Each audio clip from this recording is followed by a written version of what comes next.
Hello everyone, welcome to the video lecture series on object-oriented programming through Java. We are in the concepts of learning layout managers. So the layout managers helps us in deciding in which area of your container you want to place the component. Normally, as part of layout managers, we have five types of layout managers: flow layout, border layout, grid layout, card layout, and grid bag layout. Of all these five components, we already learned about flow layout and border layout. In this lecture, we'll see about grid bag layout. So keep hearing all of you, grid bag layout.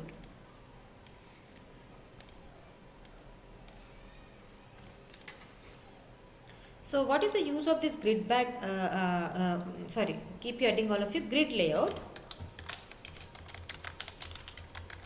Now the name itself, it is mentioning it will be dividing our complete frame into some grids. Like you can see, you let us consider you have your this is your container. Okay, this container or this frame, now it will be divided into some cells. Like it will be divided, it may not be looking like this, but internally it will be dividing our frames into some cells. The cells will be formed by dividing our frame like horizontal rows and vertical columns. So like this, if you see here, our complete frame is divided into 4 rows and 4 columns. Right now, whenever you are using grid layout, it will allow us to divide our complete frame like this. And later on, what happens is we need to tell, into how many rows and columns we want to divide our frame. Now, after dividing this one, whatever component you are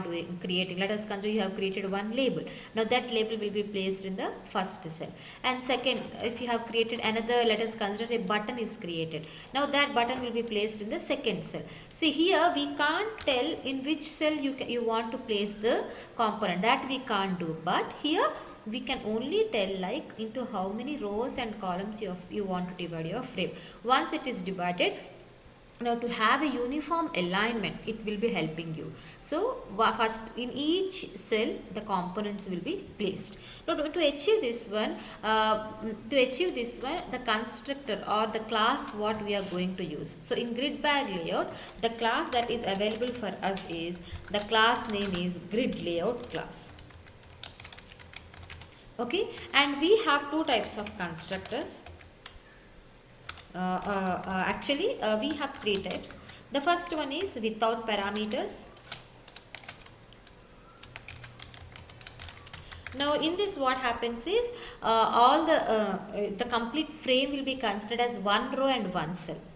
Right? So if you are using grid layout without parameters, then the complete frame whatever we have, that will be considered as one row and one cell. But if you want to divide that one into multiple rows and multiple columns, then you can go with the second type of constructor, where you can pass two parameters. The first parameter will be talking about the number of rows you want to divide. Okay, so that is int rows. And the second parameter talks about the number of columns you want to have. So if you specify int 3, if you specify grid layout of 3 comma 4, then it will be dividing your frame into 3 rows and 4 columns. Okay, and along with that we have one more, that is grid layout with 4 components, where the first two components obviously talking about the number of rows and number of columns you want to have. Along with that, you can mention the horizontal and vertical gaps between the component. Okay, so that will be given in the last two parameters. Like this. So these three constructors are available for us in designing the grid layout. First constructor will be without parameters, where the complete frame will be considered as one row and one column. Second one is with two parameters, where we can mention the number of rows and number of columns into which you want to divide your frame. And the third one will be having 4 parameters, where along with rows and column size, you can specify the gap between the horizontal gap and the vertical gap between your components. Right? So let us see a simple example using this grid layout. So for that, I'll be opening the notepad, and in that notepad I think you all know the steps to be followed. So what are all the steps to be followed? We need to follow three-step process. First step is to design the frame, second step is to set the layout, and third step is to add the components. Now what I'm going to do is, as we have already designed one example for the button, the same thing I'm copying here and I'll do the modifications here.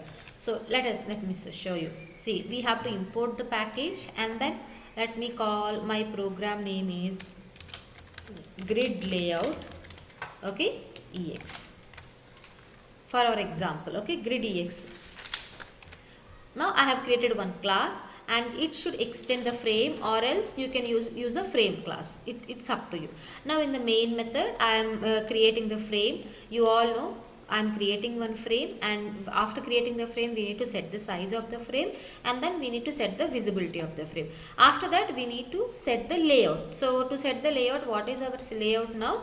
Grid layout. Now in this grid layout, what I am doing is, I want to divide, let us consider, I want to divide the layout into 3 rows and 2 columns as an example, okay. And then I will be setting the layout. Let us call this one as GL for more readability, and I am adding this one to my layout. Got it? So I am setting my layout using the set layout method that is available in the frame, using the frame object, and I am setting the frame to GL. Got it? Now once the button is created, the procedure is same. No need to mention this one. Why? Because it is not border layout. No need to mention like this. Just directly you can add this one. Now whenever you are adding the buttons to the frame, now what happens? One by one, the 3 by 2 is nothing but you will be having 6 cells, but we have given 5 components. So row cell by cell the component will be added to each cell, and then we'll be getting the output. So let us run this program and check whether you are getting the output. So let me save this program first, and if any errors are there, that will be stored, okay. So let me save this one first. Okay,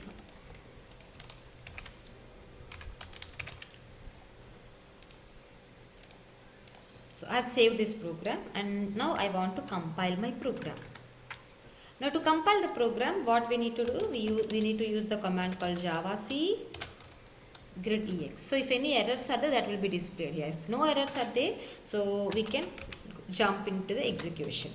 So if you run this program,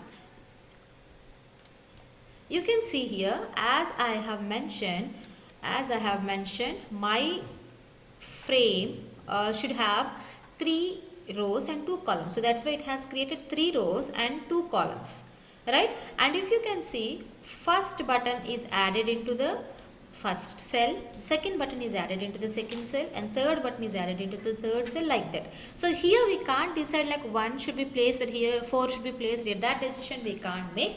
The only thing here is cell by cell the components will be going on adding into our frame, right? Now we have one more constructor also. I have shown you, we have one more constructor where we can mention the horizontal gap and vertical gap between the components. Let us see that one also, how it is working. Okay, so to achieve that one, first 2 components will be talking about the number of rows and columns. Next 2 components will be talking about the horizontal gap and vertical gap. I'll give the horizontal gap between the components as 12 and vertical gap between the components as 32 as an example, or 30.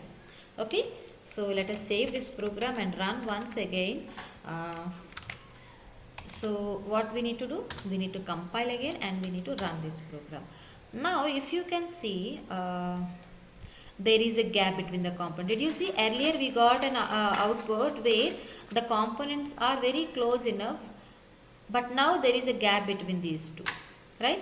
If you want to see, still if you want to see, you can have like this. Both I am mentioning as 10, then we can see, okay?